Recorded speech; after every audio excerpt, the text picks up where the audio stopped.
ಈ ಬಸವ ಧರ್ಮ, ಈ ಶರಣ ಧರ್ಮ ಯಾಕೆ ಹುಡ್ತು? ಅಣ್ಣ ಬಸವಣ್ಣವರು ಕೂಡ ಒಂದು ಸಾಂಪ್ರದಾಯಿಕ ಬ್ರಾಹ್ಮಣ ಕುಟುಂಬದಿಂದ ಜನಿಸಿದಂಥವ್ರು. ನಾವು ಅನೇಕ ಸಲ ಬ್ರಾಹ್ಮಣ ಸಮಾಜದವ್ರಿಗೆ ಹೇಳ್ತಿರು, ಅಪ್ಕೊಳ್ಳಿದೀವಿ ಅವ್ರನ್ನ, ನಮ್ಮವ್ರನ್ನ ಕೊಟ್ಟಿದೀವಪ್ಪ ಅಂತ ಹೇಳಿ. ಅವರು ಬಾಲ್ಯದಿಂದ ಅವತ್ತೊಂದು ದಿವಸ ಅಲ್ಲಿರುವಂತ ಕೆಲವೊಂದು ಕಂದಾಚಾರಗಳನ್ರಿ, ಮೂಢನಂಬಿಕೆಗಳಿರ್ಬೋದು, ಅನಿಷ್ಟ ಪದ್ಧತಿಗಳು, ಅದರಿಂದ ಬಾಲ್ಯದಿಂದಲೂ ಅವತ್ತೊಂದು ದಿವಸ ಅದನ್ನ ನೋವನ್ನು ಅನುಭವಿಸಿ,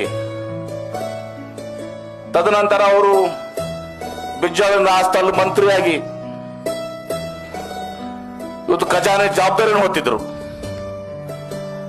ಅದನ್ನು ಬಿಟ್ಟುಕೊಂಡು ಇವತ್ತು ದಿವಸ ಅವರು ಈ ಅನುಭವ ಮಂಟಪನ ಯಾಕೆ ಸ್ಥಾಪನೆ ಮಾಡಿದ್ರು